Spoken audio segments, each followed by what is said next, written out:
They don't have somebody to go up against them. Listen, every great superstar has a great opponent. And on SmackDown, Mrblacc, Janelle from the HR best squad. Every single view, no one can take guard. Vision of the truth, unstoppable in your face. All I say, we speak the truth. All right. All right. yeah, I mean, everyone said we good now. It wouldn't be an episode unless we had technical difficulties. You know, we've been away 2 weeks. Yeah, it was good now. Everybody said it's good. We All right. We back. We back. took a 2-week break. All right, let me say hi to everybody. That's Enjoyed it. Yeah, we already went through it. Oh, but Kiki shared it. Who's Kiki again? Kiki, do you love me? Are you riding? I'm saying like, wait. Is that the one who's doing cosplay and stuff like that? No, that's somebody else. Kiki, she has a podcast and she's from like Texas or something. I remember like the other dude. Shout out to Kiki, man. Shout out to the Black Excellence. Once again, I'll just take this part over. I like to make the decree, like I made the decree last year. Like I always said, everybody who's associated with us, everybody who's been helping us the past couple of years, once again, this is y'all year. 2020 is the year of the jobber. 21. Shoot. Doesn't matter though, son, because it's seeming like the bounce back.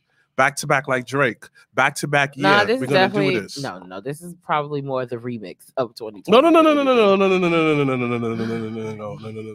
We strive in 2020. We strive. Stop looking at the negative. Look at the positive things that we able to accomplish. I would love to, unless I felt like I was in church and like I'm talking to my people. I'm talking to my shunned people. upon. Like, don't think negative. No one said negative. I'm All I saying said, that. all I said was, what is first on the docket? all I said was it was 20. I'm just saying that we hitting back to back like Drake. Anyway, we hitting back to back before we do like start, like the Bulls on the live on Real Lifetime. Special shout out to Maurice. Maurice has definitely been someone that's been happy birthday, Maurice Mountain of the Jobber Tears podcast. See what I did happy there? birthday! I want to wish him a happy birthday. I'm trying to think. What's a New Year's resolution you guys have that you would love to share? Or what's one thing you want to do this year? Let me paraphrase it so you feel comfortable answering the question. I'd actually paraphrase it. Sir Wilkins, what's the goal of yours this year? Oh, your brother. I act all holy. I want to go to Japan this year, hopefully. Okay. But I think traveling's out the question. Well, just as and I want to go to like a live WWE pay-per-view. yeah. But I think that's probably out the question too. No, second half of the year, never know.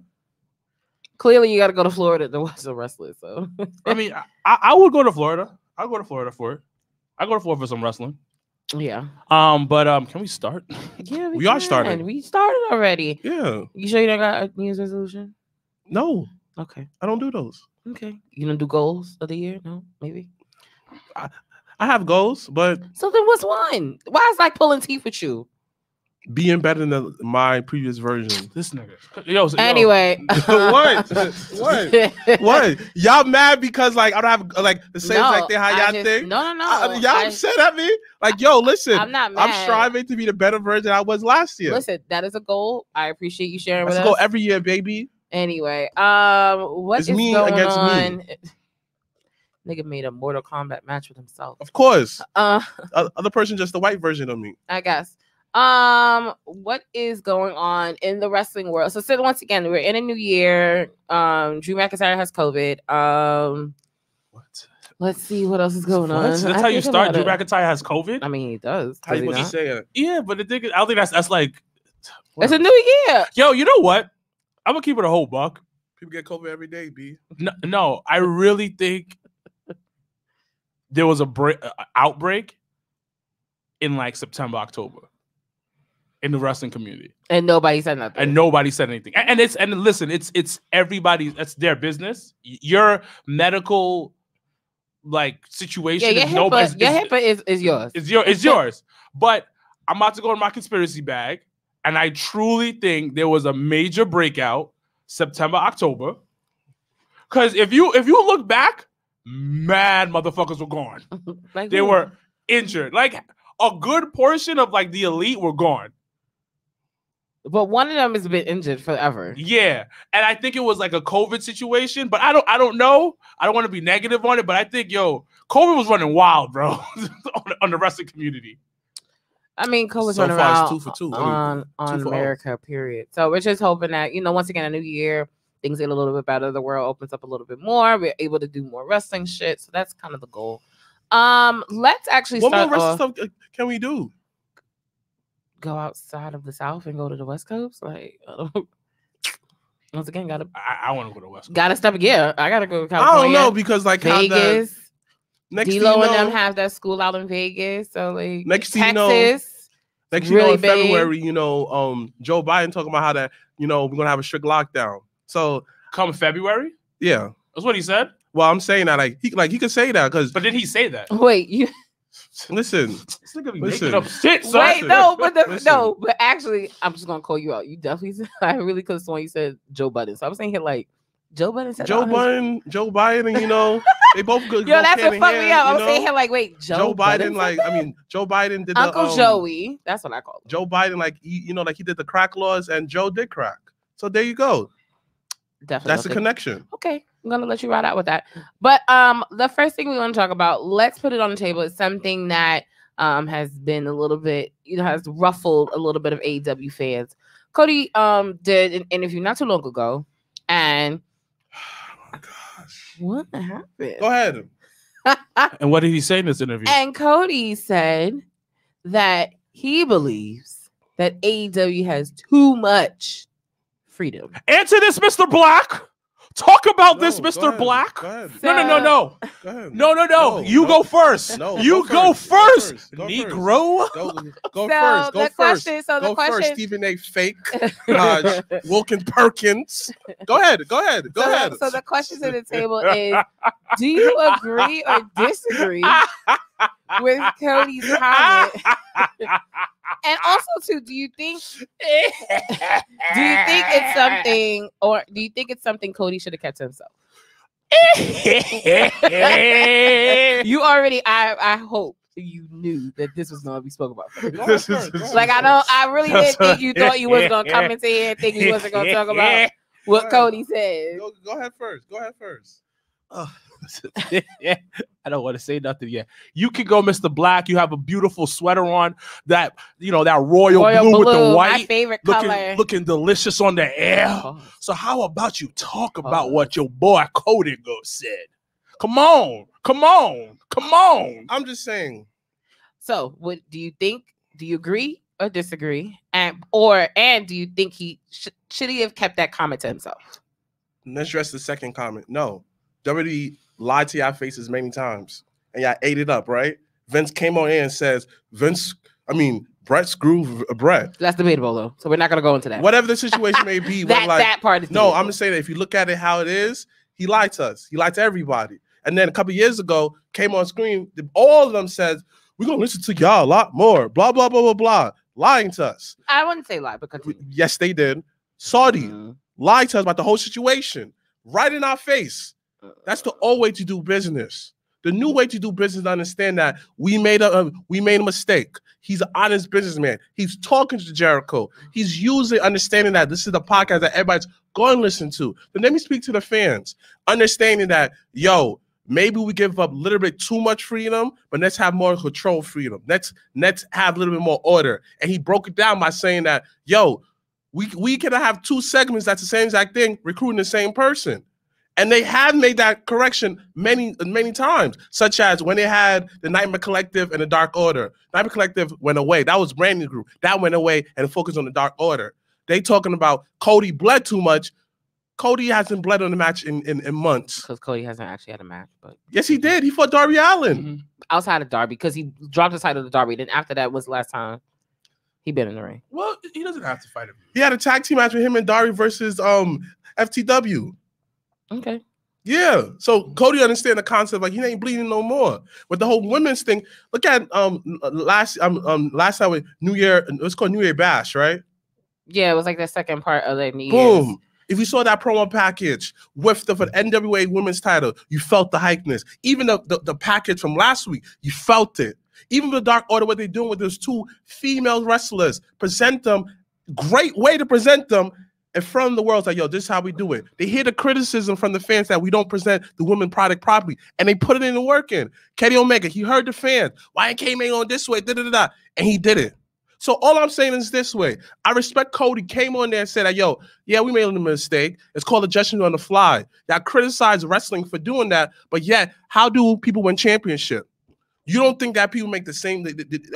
People do the same exact technique to win? No. Why do you think the Clippers fell? The lack of presentation and adjusting to the offense of the Nuggets. They had no business losing to them, but Doc failed to do that and adjust. How you think that? How you think that Cleveland came back? Could have lost any game, making adjustments as you go. So okay. That was a great little segment that you just did. Great Wait, promo. You answered the question if you agreed or disagreed. He agreed. He said he agreed. He just had to elaborate a little bit more. First and foremost. So you agree that AEW has too much freedom? Like you never answered the question. I did. I said that Cody basically saw that the fact that I had too much freedom, but he understand that we still give them freedom, but let's give them a little bit more like structure behind it. So it's the first year of a company. I'm just asking a question. It's any first year. Just like with WWE, the first time when it started, it was bad stuff. TNA, it was TNA NWA. It made a lot of stupid mistakes. Just that Monty Brown should have been champion. But what happened? Here comes Jeff Jarrett ruining that. Come on. Monty also stopped wrestling because of personal stuff. No, I said before that because he stopped wrestling in WWE. But when he was in TNA, he was next up. He was Bobby Lashley before Bobby Lashley. So all I'm saying is this: even with us as a podcast, watch episode 1 and now night and day.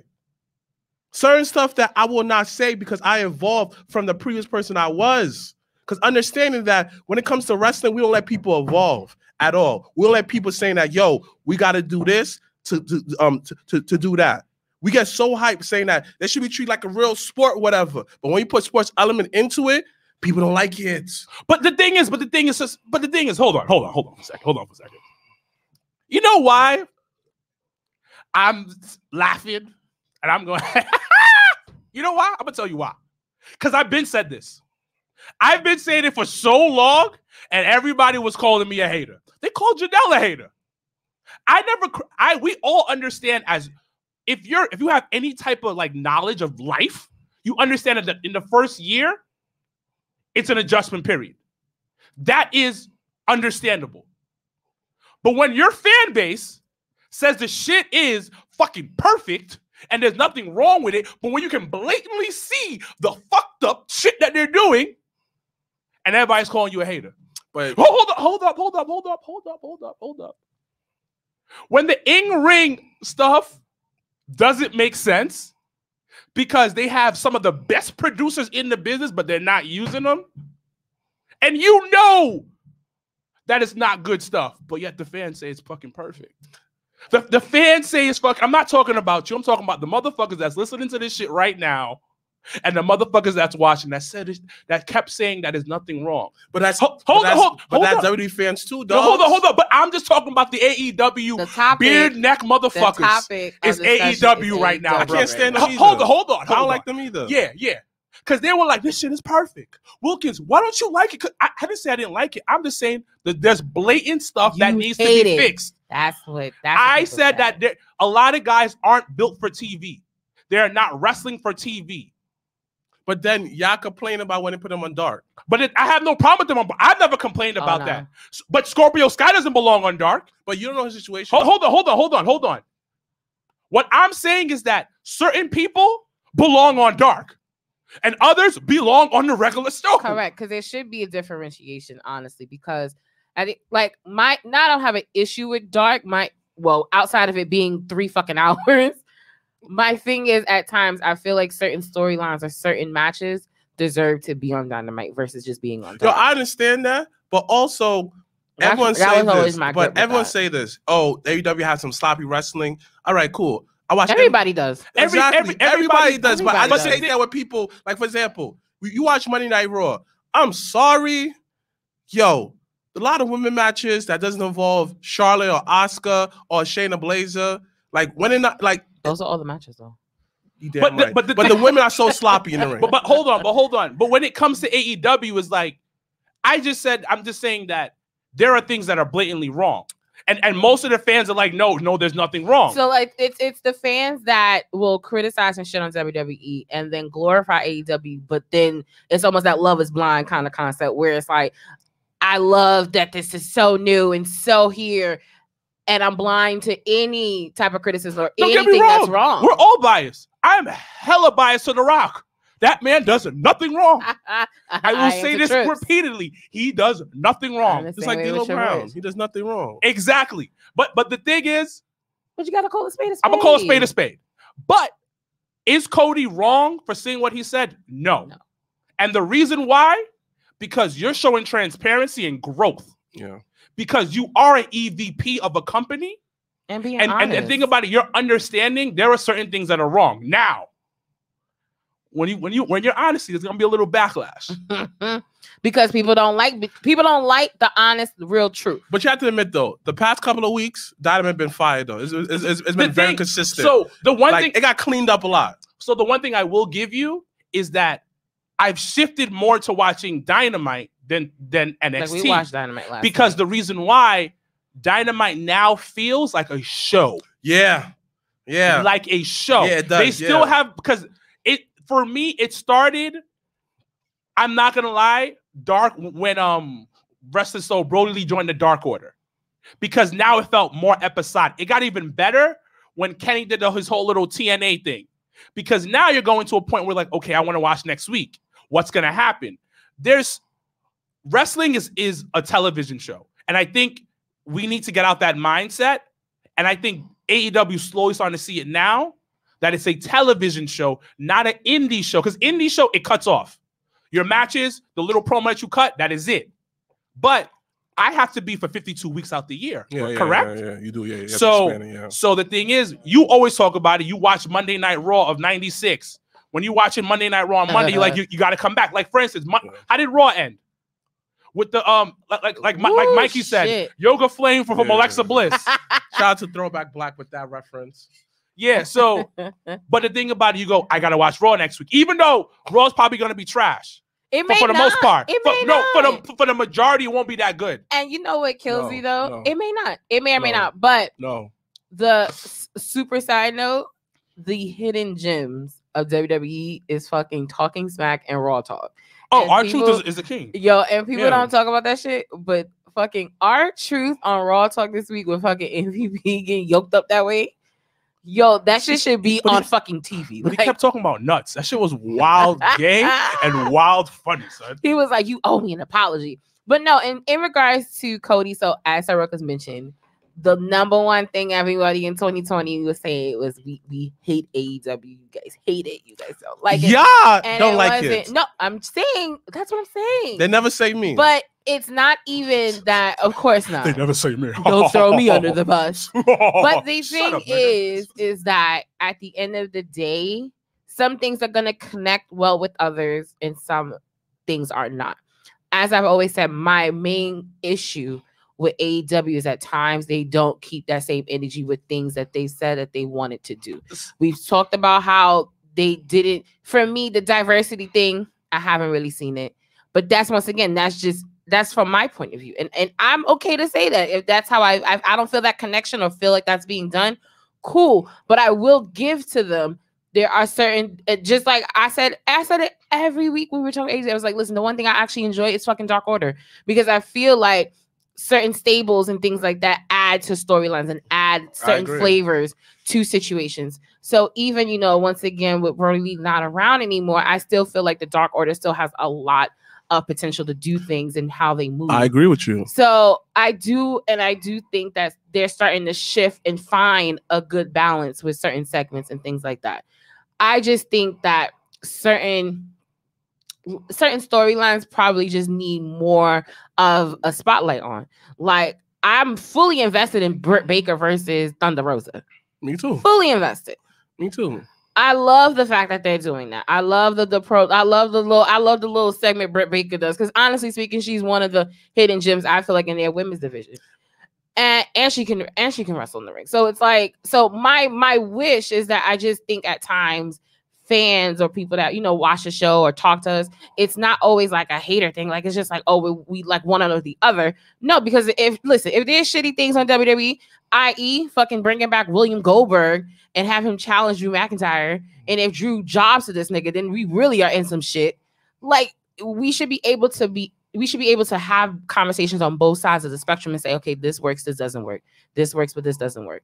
And I feel like at times when the Cody thing came out, I was just like, but if I would have said that, but you know what it niggas is? would have called me a hater immediately. This is my fault.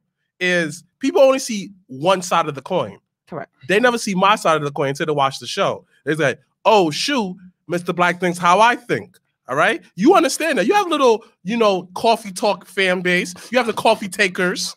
See what I did there? You see what I did there? The coffee takers. Okay. The first one, see what I did there.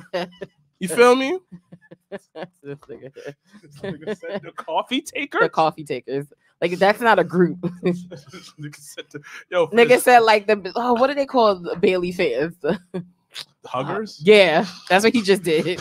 The coffee talker. The coffee taker. Come on, that sounds like a finisher move. The coffee taker. It's a perfect gimmick, baby. Yo, the coffee taker at the get Royal the Black Rumble. Taker on the show. The what? The Black Taker. There's a yo, dude, you remember that? No, he's called the nigga taker, but then he changed it to soul taker. What? You don't know about him? You don't know about the soul taker? Who are y'all talking about? Yo, hold on. Yo, how you not remember during the pandemic last year? Yo, what are y'all talking about? Yeah, soul taker. I think that's his So name. what's his name, son? Yo, who put us on to it? This shit is mind So blowing. No, yeah, it's the soul taker. What? The demon of fear. Just remember, no souls matter. But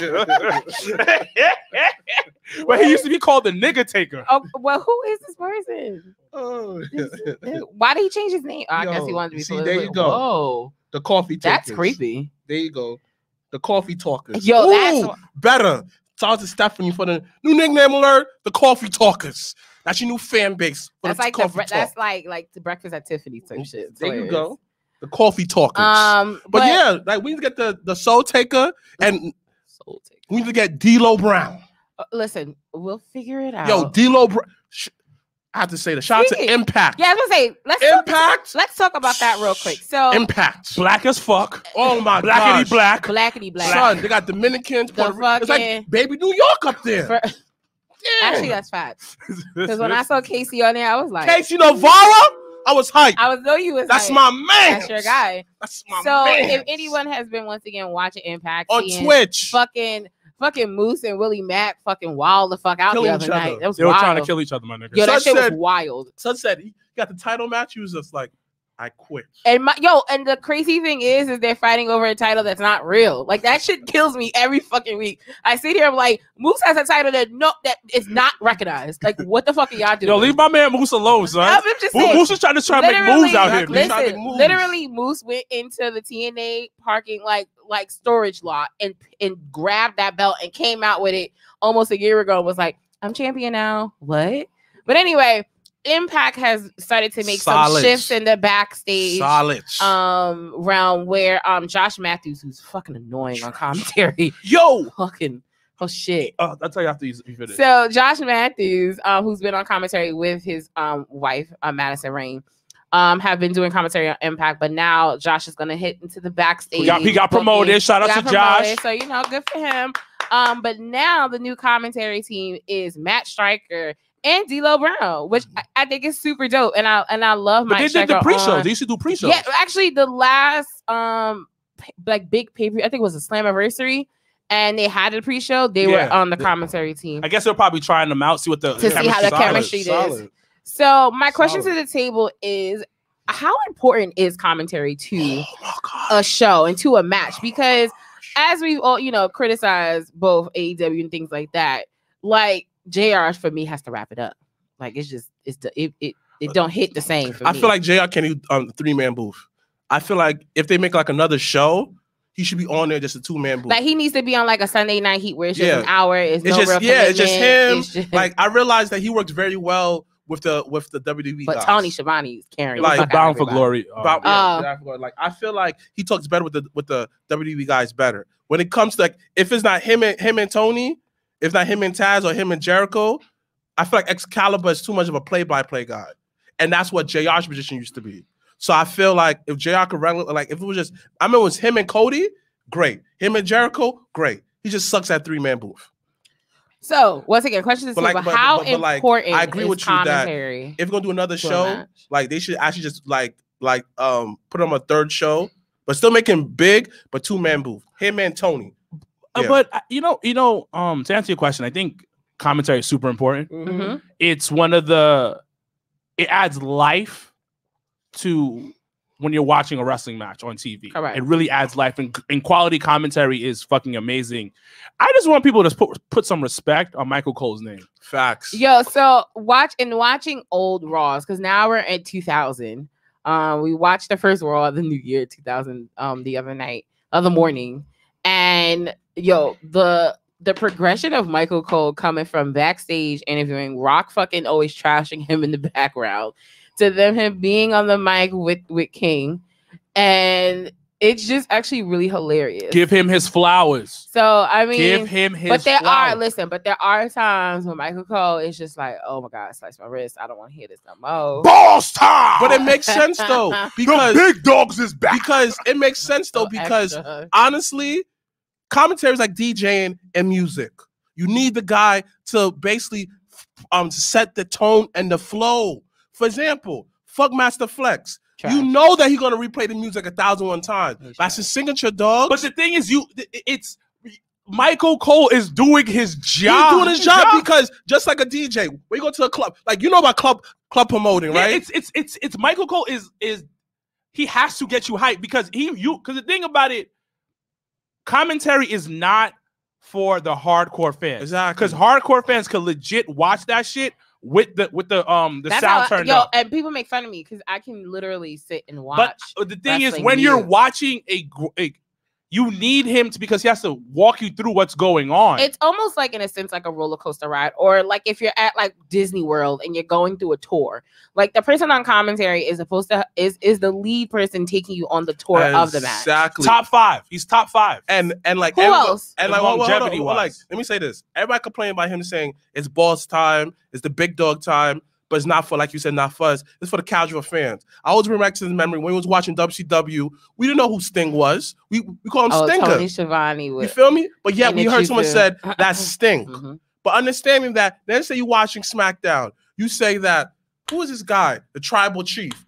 Next thing you know, at the end of the match, you say, the Tribal Chief. That introduce you to him. Yeah, it gets like you hyped. Some kind of introduction to them. And the thing about it, his job is to make you like this person. Exactly. I hate them. So this is the problem with JR. JR doesn't give a fuck. It's just it's a free for all. He doesn't put somebody over. Because I remember when we were watching this was the funniest thing in the world. So rest in peace, Brody Lee. And during their the show that they were like the tribute show to him, John Silver had the outfit on. Yo, the entire match, JR is cutting ass on John Silver. Cutting ass. And I'm just like, yo, I think I hit the group chat. I was like, yo, does JR know how to put somebody over anymore? He is cutting ass. No, because it's like when Eddie Kicks and talk about how that he could afford his boy again. Yo, remind everybody, you broke boy. You broke boy. It's certain times where I feel like he definitely don't put over niggas. And sometimes I don't feel like he put over your boy, Skateboard P. He don't put him over sometimes. When he's on fucking commentary. And it fucking kills me. And I just sit here like, what do you mean? But then when Sting ass pop up, you hype as fuck. What? Because the thing is, I don't know if he's supposed to play the heel commentary. I think he don't know. That's the problem too. Because usually that's what it is. And go back to what Impact is doing. I remember I was watching Royal Rumble. Mm-hmm. And remember when Matt Striker was doing commentary? Mm-hmm. And I was like, yo, Matt is really good on. I forgot how well he does commentary. It was him, King, and Michael Cole. I think that's around the time they started 3-man booth. Because I think it was when they bought the ECW and WCW. Yeah, right. I can't remember. So they started putting 3 people together. So it was a random thing. What year? It could have been 95 Rumble I was watching not too long ago. And I had put it in on the Facebook on the Facebook group, and I was just like, I totally forgot how dope Vince McMahon and Kurt Hennig, Mr. Perfect, was on commentary. Exactly. Like I was just like, yo, Mr. Perfect on commentary was so fucking phenomenal, and that's exactly actually how I feel about Tat. I mean, fucking Joe. Yeah, he is. Joe on commentary is. You know, beyond a lot of wrestlers, a lot of former wrestlers are really good on commentary. Taz is really good on commentary. Yeah, Taz is really good. Jesse the Body Ventura was good. Good on commentary. Don't forget about the throwbacks from the main event. The Miz, Jey Uso. Yeah, a lot of guys who it's usually guys who can cut a promo. Oh, yeah. One of the most underrated guys, Percy Watson, underrated, super underrated. But you know what? That's how I felt about Tom Phillips and Byron Saxon in the beginning, because people, shout out to my Haitian brother. People used to shit on Byron Saxon. He got all better. The time. He got better. But the thing is, I don't understand why people shit on him though. Oh, because infamous. He talked about this when he had a commentate Raw by himself, but then he had no time to develop himself, whatever, and they throw him out there to the wolves. So how else can you do a good job? And a lot of times, what a lot of people don't know, Vince is yelling in your ear. Exactly. He said that. Vince is yelling in your ear. Imagine you talking. That's how I feel about like Beth Phoenix on commentary for NXT. I actually enjoy her on commentary. People may agree or disagree, but I feel like her. Beth, when she comes back to perform, because that's the other odd part is Gorilla and Bobby. So Gorilla and Bobby are classic. Do I always feel? I feel like I think Gorilla's intensity on commentary in like the WWF days were better, but I feel like Bobby was better commentating for WCW. I feel like when he was on the team with Dusty and with Tony, I felt a better connection and a better vibe and excitement with that team than I felt like with him and Gorilla. But I always felt like Gorilla was just that staple commentator for just like low-key Vince's. Like Vince was good too, but Vince is it's my company. I know I'm gonna know how to commentate for my company. No, but the thing is that Vince with years commentary and you did not know he owned the company. Yeah, like it was one of those, like literally when he came from behind the commentary to being like the owner when he was announced as the owner of the World Wrestling Federation. I was just like, how? Like, fuck you. Like he's a commentator. What do you mean he's the owner? It's just like so I can have an appreciation for Vince being able to be able to still be in that type of character and that role, knowing he's the owner of the company and not being able to sell. Like no one knew that. Like I don't care what anyone says. You did not growing up. You did not until Vince had the issue with Brett until the screw job happened. You did not know because Brett he owned the company. Correct. Correct. That's why I said correct. Yo, listen. You could have just been to everybody always said that I want to lose. Everybody plays a role in that. Like you could have just said that I lose to my brother and my brother lose to Bret Hart. HBK the next day. You could have did that. No. You're not walking out of my fucking arena. There was no way he was gonna. He was not gonna walk away. How you know that? Well, you saw what happened before, right? When Medusa goes on WCW and drops it in the garbage. But this man gave you his everything. But the thing about it, there's no loyalty in wrestling. There's no loyalty in the business. There's snakes, dogs, lions, tigers, bears. Oh my. I'm done. Anyway, moving on. Get your brother. And a wardrobe? Huh? You said and a what? Lion witch and a wardrobe? Who's that? She don't know. She don't know. You don't read books. She doesn't agree with you. What's next on the docket? Yeah, clown. I'm trying to think. Well, you put Mount Rushmore of women's wrestling, so that's an interesting thing. You see, what I have to I can't say. I gotta be very specific because I don't want to be fair to the fans. I don't want to say I only get people women's wrestling because there's other women in Japan that I don't know about. So that's not fair. I would so this is how I put it. My top 4 for women's wrestling in the Western Hemisphere. That's fine. Like legit over the past because it's been going on for a while. So we'll do the past 20 years. Okay. Just the past 20 years because there's a couple of chicks that revolutionized the game, but we're gonna keep the past 20 years. Honestly speaking, for me, is Bailey, Sasha, Jazz, and Chyna. I put Bailey there because her in-ring work is top tier, but the other thing is that she could play a heel and a face. Okay. But she plays a better heel than face. She plays a better heel, but most people do play better heels anyways. But one of the things is that for me, seeing her do that transformation, nobody believed in that, to be real. Okay. She does that transformation and she pulls it off so well. And her in-ring work is top tier. Now we look at We look at Sasha. I think she's one of the most marketable women in the game. In my opinion, I think she is super talented. I hate her on the mic, but her in-ring work, her match psychology, nigga, is god level. Okay. I put Jazz as in Jacqueline because wait, those are two different people. no, yeah. I mean Jacqueline. Oh, okay. Jacqueline. I was like, they're very two different people. I put Jacqueline in here, and this is WWE, but I put Jacqueline here because of what she held her own, and she was a black women's wrestler. Yeah, like she got pushed. Yeah, and they did some stupid shit. They made her do some stupid shit. Wasn't she cruiserweight champion? Yeah. Like who got that on their resume? Yeah, like who got that on their resume? Yeah.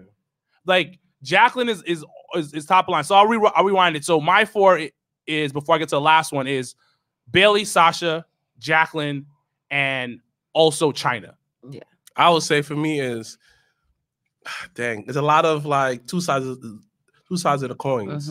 So I have to feel like if you gotta say China, you gotta put Stable.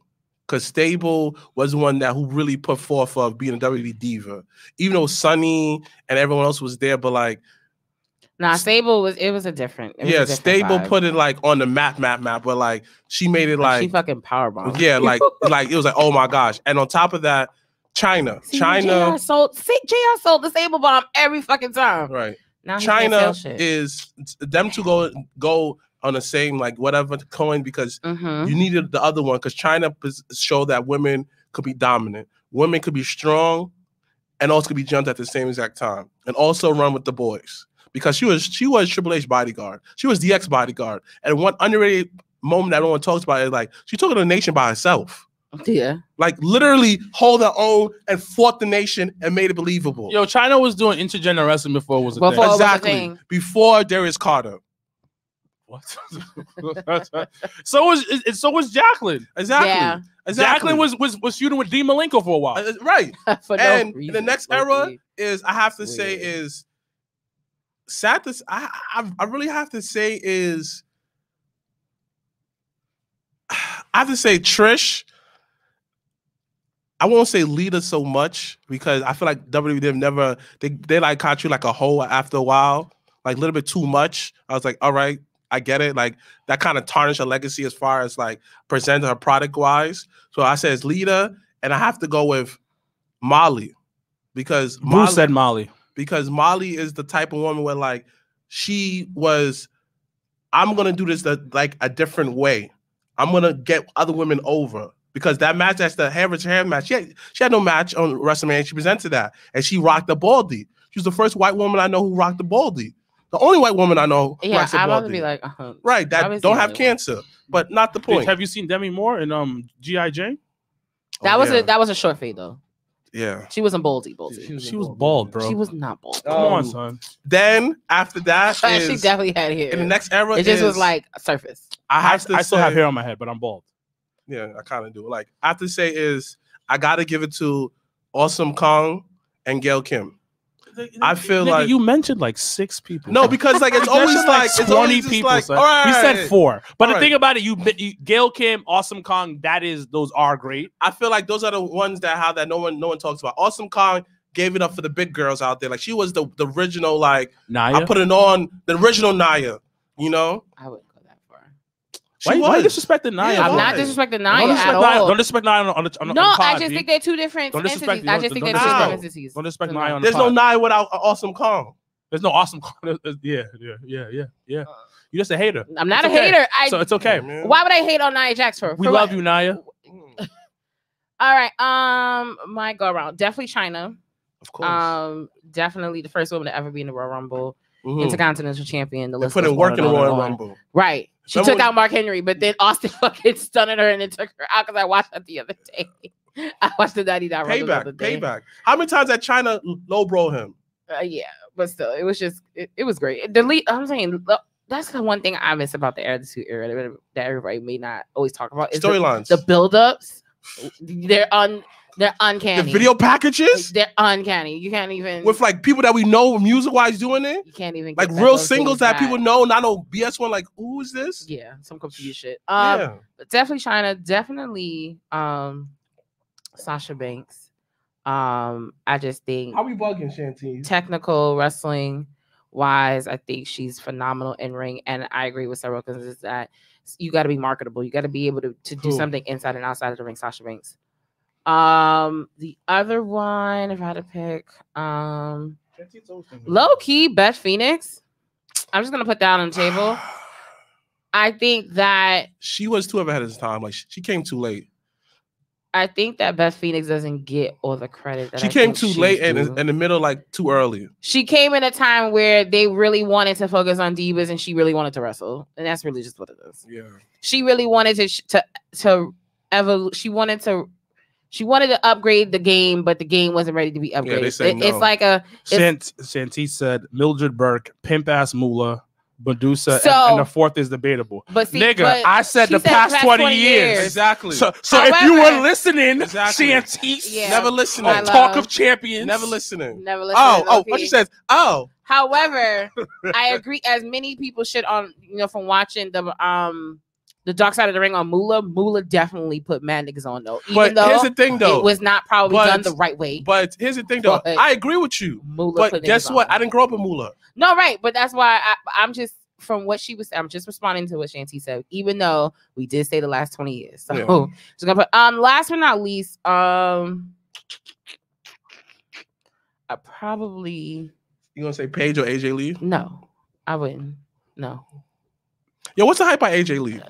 AJ Lee is slightly overrated. Yeah. Thank you. But I don't have a hype. So what it is that people fell in love with the promo that she cut. Oh, okay. So what's your last one? It was just always it was the right timing. It was always but not only that, but it was just I feel like storyline that she was in, she fucking carried it. Because she's the only one that could talk. Yeah. So she's not as great as people say she is. It's just that she was the big fish in a small pond. Last one, I guess I love Trish Stratus. I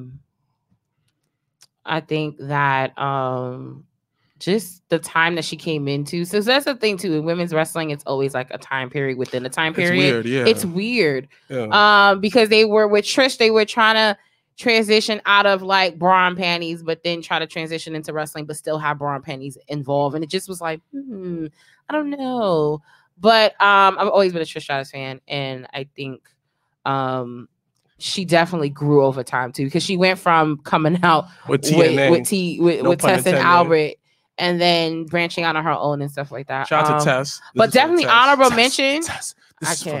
Honorable mention though, definitely Natalya would definitely be like a smaller statue on that, because they had a lot of good women during that time. Natty, just off of not only legacy, but just her ability to put people over too. And being able to now teach, I think being able to teach, be a teacher to some of the women in the locker room and things like that, kind of being that veteran mom, like I think position that she has now. Because she'll put videos like on her Instagram and stuff, because they have a ring, I think, in there at their house. I heard at TJ's house, and people go over there. And okay, so let me ask you a question. What was the big deal? Like, why is Alicia Fox a quote unquote legend? You asking the wrong person, because only thing about me, like, she's just pretty. Okay. Woo!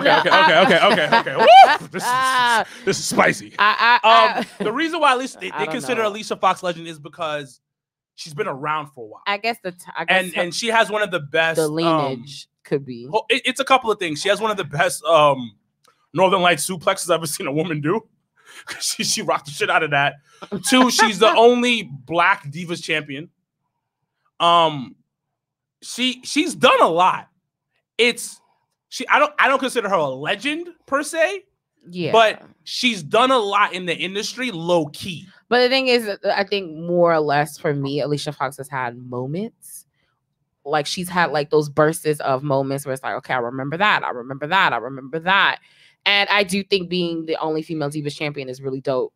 But other than that, I don't have a hype. They throw that legend titles way too loose. I think for them, in their mind, legends would be like people, I think more or less has been there like an X amount of years. But they're not worthy to retire their jersey though. I don't think she's that great. I don't want to shit on her because Shorty's been through a lot. And she's like, no. Yeah. I get what you're saying. Where they throw around the legends thing, and then Shantice was like, we can't count China because she was spiraling out of control in 2001. No, we gotta count China. But regardless Sis, if she was spiraling out of control, she changed the fucking game. She changed the fucking game while she was still there. Don't also, she was wrestling in Japan after. Don't do that. Wrestling with men in Japan. We're not gonna do that. Come on, man. You're gonna put some respect on her name. We're not gonna do that, sis. I always separate people's personal life from their professional life. Absolutely. It's two different things. Because guess what? I would say to the end of time, Chris Benoit is one of the best technical wrestlers of all time. Exactly. So but he's a crappy human being for killing his people. Can I separate the two? Can I be able to separate two? Absolutely. So Shantice said, she said Trish, Jazz, Kong, and Charlotte. Shantice said Alicia had the longest tenure for a modern days women's wrestler, and she wrestled during the Divas. Like I said, it's really about her longevity within the industry, and she is just what in her Northern Light suplex again. Okay, you kept your job mad long, so why isn't Brooklyn Brawler a legend? He is. And Brooklyn Brawler put it on classics. I would say putting hits in the studio. I would say, who has hold on. Wait. Time out. I would say Brooklyn Brawler. We are not saying that Brooklyn Brawler was put on classics. He was putting on classics. Brooklyn Brawler was not putting out classics, boy. You need those people that could go on the track and make jokes. However, I don't think no one's not saying that he's not. The Brooklyn Brawler was good for. If you talk about music, he was good for. Facts. But don't listen. If Brooklyn Brawler was the ad-lib nigga of the fucking 90s in WWF, then yeah, that's what the fuck it was. Like in the story. But all I'm saying is this way: if you're gonna throw out the legend time for Alicia Fox just because she had a long tenure, that doesn't mean nothing. Like, okay, she was the first Black Diva champion. You was the only Black woman there. So, boom. She said, I'm playing with y'all rules. Because, Shantice like to be... Shantice, stop Why are you problematic? She just want to be problematic. Yeah. Anyways, let's continue. She was spiraling out of control in 2001. So Who was it? X-Pac was. Triple H was. Who was it? Triple H out here on these streets. Stone Cold was. I talked to Mikey about that the other day. I was like, listen, people low-key don't talk shit about Austin, but Austin's out here beating the fuck out of his wife. We're not talking about that. We're not talking about that. Saying. No, we're not. People. No, we're not. No, we're not. Because we know the full story. Nope. I'm just saying. Don't disrespect. No. This conversation's done. This conversation is done. But I'm also gonna say, literally every relationship Deborah was in was abusive as fuck. Literally, we're not putting that out there. We're not putting that out there. Started with Mongo. It's right out there. Started out with Mongo. No, listen. Then she went to Jeff. Jeff was out here telling her to fucking move when to move. And then but I was just saying, no one talks about when Austin married her, how toxic as fuck that was. But I digress. I'm just saying, it was saying. So we're talk about it. So Jonathan Cale Williams said, Alicia Fox Northern Light suplex is the GOAT. And like I said, her axe kick is up there with books. And Shantice said, to be a woman and last in the WWE for over 10 years, you a legend. And she black with a trash weave. But we're moving on. Yo, I understand that, but trash wig. It's because she's friends with white girls. And see, but that's not acceptable. Yo, it's not acceptable. It's not acceptable, but it happens, bro. Yeah, but that's what happened. Because when I sat here literally for a whole year and was talking about Ember Moon, everybody looking be like, well, it's not about the hair per se. It's about the presentation, about how you represent us. She got no choice. The fuck. But you see Ember's husband though, and you see the shirt that he wore. Yeah. You know, Jacqueline's married to a white man. It doesn't matter. Who cares? No, I'm just saying. I looked on Instagram the other day, and I was like, I love swirls. I love swirl relationships when they respect each other's culture, and when Ember's Moon husband wore that very negative shirts, disrespecting black women. Yo, Montana and the never culture. Got over that. No. That shirt was disgusting. I agree. That shirt was nasty. And you know who's nasty too? Ember Moon for allowing her husband to wear that shirt. Because she agreed to that. Sis, you allow what you allow. And you can't. And you know what? You nasty Ember Moon. And when the culture turns its back, don't say nothing, sis. Don't say nothing. You nasty Ember Moon. I mean, Ember Ember Moon don't got no black friends, but we can move on. Yes, she does. No, she don't. No, she don't. Listen, if she had black friends, she would not have come out every week on Raw with that trash ass wig. She probably one of those people that don't listen. No, she don't got friends. She don't black people. She got friends. Why are we like this? All right. Moving right along. I guess we can just jump into this week in wrestling. Shout out to my son Rian. And or wait, before that, what have some people been saying on the interwebs? Let's actually. It says that Emerald was married to a white man who claims to be king of black women. We said that, Shanties. But she be so late with her stuff. No, because it's delayed. I'll be forgetting. It says shout out to the birthday boy and Maurice Williams. Wilkins trying to get we try to get Austin on the show one day. Relax. We try to get what? Austin on the show. Are we gonna talk about China and Triple H relationship 2 before Stephanie? Well, for what? Go find Deborah's suits during Chris Benoit's tragedy, Janelle. Wait, what? Yeah. It says wait. Amber, they said wait, what? Amber when they said go find Deborah. Braids. Her choice are clearly trash. Yeah, she didn't wear those nasty braids. It's trash. You're right. Wait, they said Deborah what? Find Deborah where? Shoot interviews about the Chris Benoit interview. Chris Benoit. Deborah did shoot interviews about Chris Benoit. The audacity. Are you kidding me? And then hold on. Amber wore them nasty arm. Yeah, her choices are clearly trash. All right, so we can move on. So we can talk about Charlotte. People. Sure, let's talk about the returning talk about? tatas of Charlotte. No, because a website called Daily DDT came at her and talked about that's a throwback right there. Why is she in the title picture? Why is she not? Why is she always in the title picture? And hold on, let me read what she said. Why is she not though? Like why are we mad about it? I want to get my sexy voice for this one. Whoa. I'm trying to read, trying to get better at this. Hold on. Who shoots your hair home? I'm just saying though, like what is everyone's issue with Charlotte? Like, I don't get it. That's the real question. It's about Steve Austin being on steroids and being abusive. That's what she talks about. Oh, but no, we're not gonna talk about Steve Austin. Like okay, we're not. I'll talk about no, we're not. Charlotte Flair said, I responded to comments. I have taken time off 3 times while on the main roster. First time was when my dad was sick. Second time was a 6-week injury that was followed by 18 months of starting a lights to help create a star. Third time is now. What exactly that I'm avoiding? I keep looking for the article where you trash one of the male champions for taking time off and being inserted back into the title picture.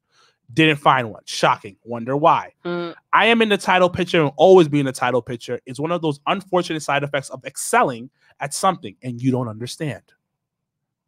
So question though, what is everyone's big riff about? Like, what is the problem? But we always have problems with that. I don't get it. Like, I've never had an issue with Charlotte. No. It's not just a Charlotte thing. It's just a wrestling thing.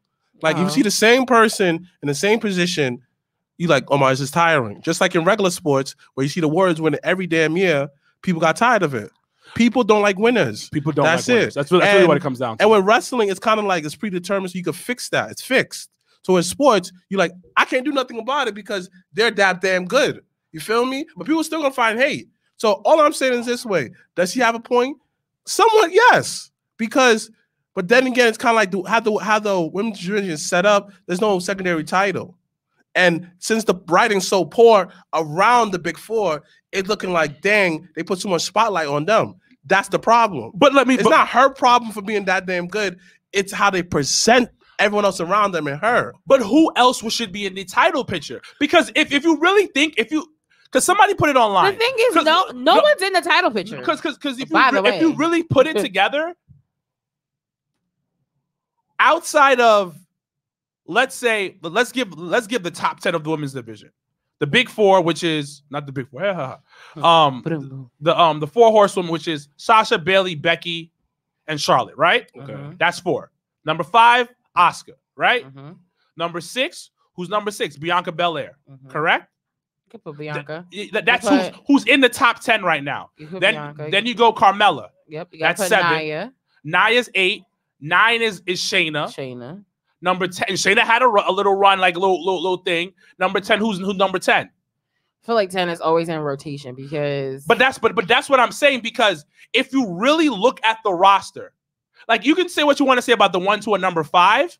They're the most all-around people. Everybody after Oscar, so just for the sake of this, that top 5 is God tier level. Let's just keep it a buck. They're the most all-around, can do everything. Then you drop down to that number, the other 5, they're teetering on really good to okay. But that's their fault. It's their fault, but the thing about it, it's hard to find that. it's hard to find that females who are on that God tier level, or maybe they haven't given them a chance. I haven't seen that yet, where you're like, holy shit, NXT has the most like robust women's division, where you can go from 1 to 15, like, and toss them in a match. Like the craziest thing, like NXT, I feel like it's definitely the platform. Like you literally can throw someone into a title picture and it still make fucking sense. But then again, because look at them throwing Mercedes Martinez, just threw her into the fucking title picture. I was like, pooh, here you go. And it was just like, it was refreshing, but it was just like, you know what? I can believe this. This makes sense. But like, I can get with this. That's the problem. That's the problem on the men's side and on the women's side. You don't present everyone well. I listened to the Xbox podcast. He had D'Lo Brown on there, right? And he said when we fought for the European champion, the program was not supposed to go as long as it did. But we presented when we fought like this. This was our world championship, and it was to us.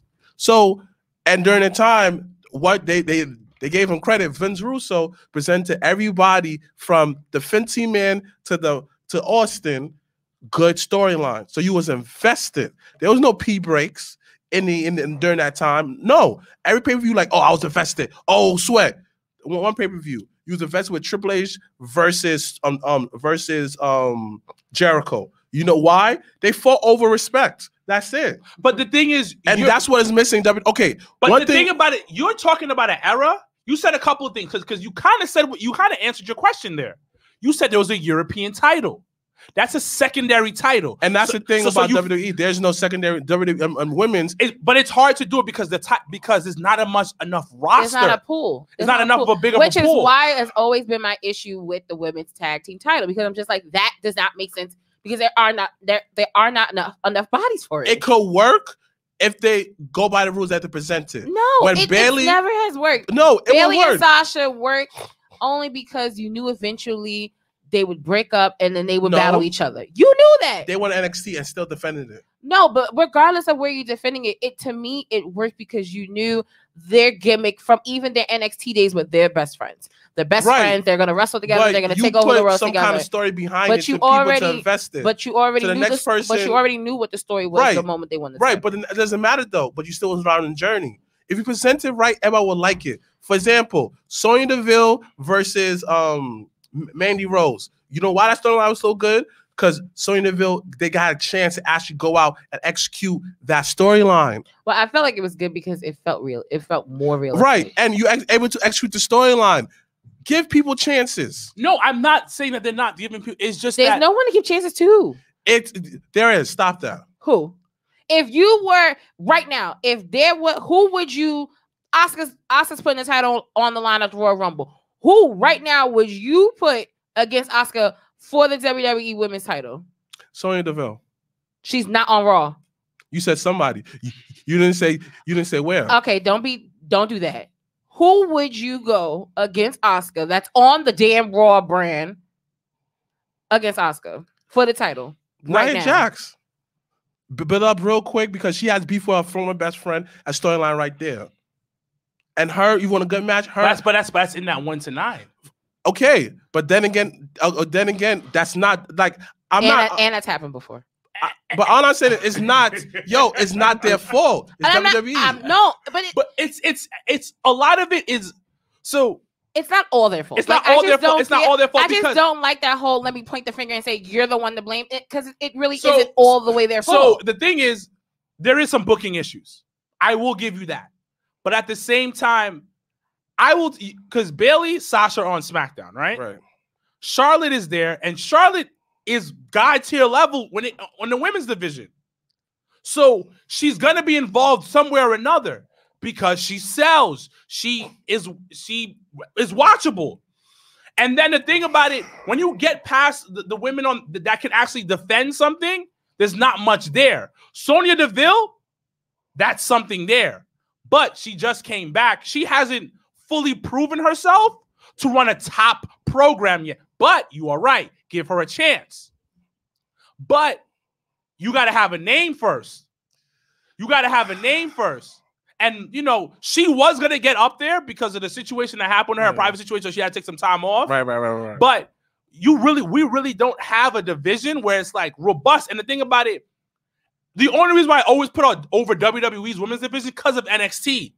Like, look at NXT women's division. Like she said, you can toss anybody in a feud. But look at the guy who's presenting it.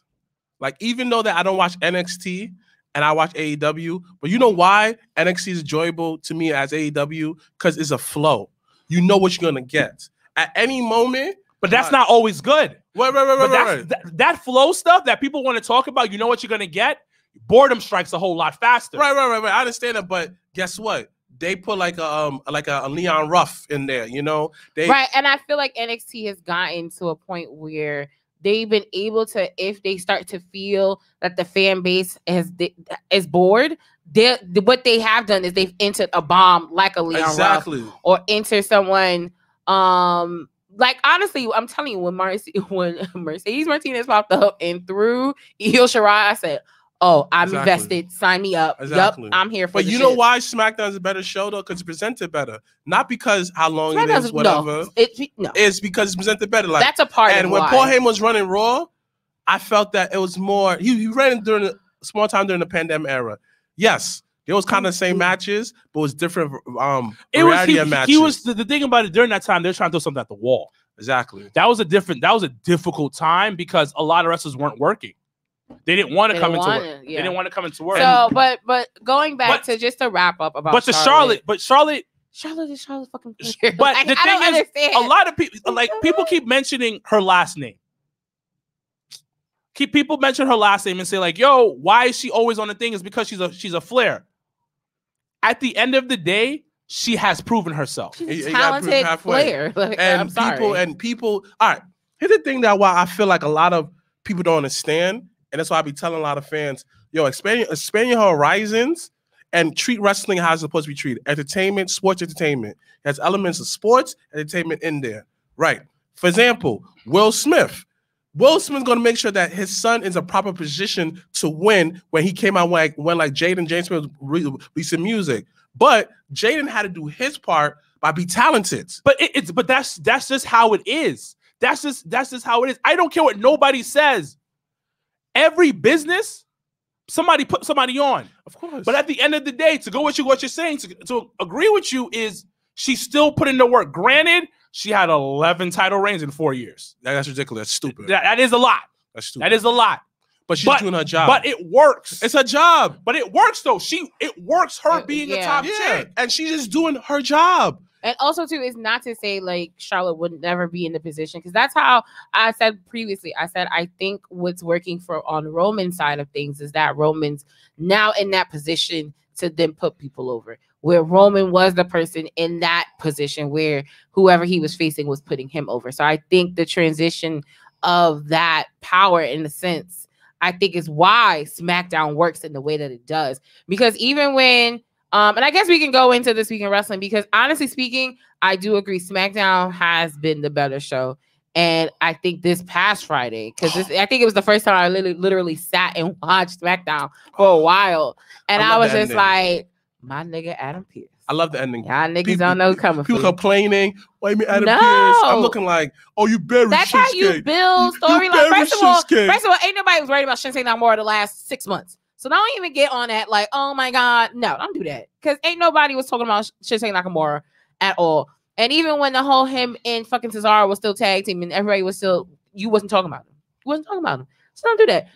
But I think the way that they presented it, as you were saying, I think the way that it was presented, where he went through the gauntlet, and honestly speaking, he didn't come out of it looking weak at all. He looks extra strong, actually. Like he was trending on Twitter. Like, and that was the beauty. Whole Twitter. He did on John Moxley and still stood up and tried to fight. And that was the beauty, I think. Once again, I think the level of storytelling that's being told on SmackDown. I have no idea. Well, is this still Bruce? Is it Bruce doing both shows? I don't know, but they said that Paul Heyman is like, and then Paul Heyman putting over niggas, literally, Paul talking Heyman, smack. Like it's him, Paul Heyman, and what's the other dude's name? Like he was in the Flying Flea Birds. Who's helping? Michael Hayes. Michael Hayes helping with Roman's story, and they being careful who they want to work with. As you should. Honestly speaking, he's the champion. You got to protect the champion. And guess what? That's just what it is. Like that's why I be telling people like this storyline on SmackDown. Yo, SmackDown in general was good. Yo, from top. But who to is bottom. booking it? I don't The tag team know. between the Street Profits and the Dirty Dogs. First of all, I don't care for that name. That was stupid. But Stupid name. stupid. But that match was fire though. Yeah, no, No, the match was dope. but the thing is, I've been saying this for a while. I'm gonna go on Bobby Roode. I've been wanting him to get rid of that fucking robe for so fucking long. Because it never went with Ziggy. So it was just like, what? yeah, I never could take that it never serious. went with Ziggy. But the thing about it though, one of my problems is that a lot of these guys go to the main roster, right? Mm-hmm. They have the talent, but the gimmick is not going to hit all the time. Yeah. It went stale fast. It went stale fast because it was too much of a big pond he was in. A lot of guys, when they go to that main roster, it's time to evolve your character. Mm-hmm. It's time to take your character to another level or try to do something. Yeah. Yes, maybe the first 6 months, maybe the first year, you can kind of keep it going, but it's evolving. It's so much because you got to stick out even more. Right, and you got to you're in a be bigger pond. And the thing is, that bigger pond, bigger picture, more cameras on you, they're gonna see right through you. Yeah. So because I watched Bailey's Broken Skull interview, because that's why we don't talk shit about Stone Cold here. It's not about talking shit. No, listen, we are not. We I are don't know why you not. do No, that. we It's are not just- doing it. It's keeping the same energy. We're No. just acknowledging what people don't acknowledge, and that's just what it is. You're And right. you You're know right. what it is. What it is. You're right. I love you, Stone. I love Austin. Don't get me wrong, but it's Good just dude. like, He's for the yo, culture. it's the one situation that nobody looks at Austin crazy about, and it's just like, but if it was somebody else, we would talk wild shit about. It's before 2000s.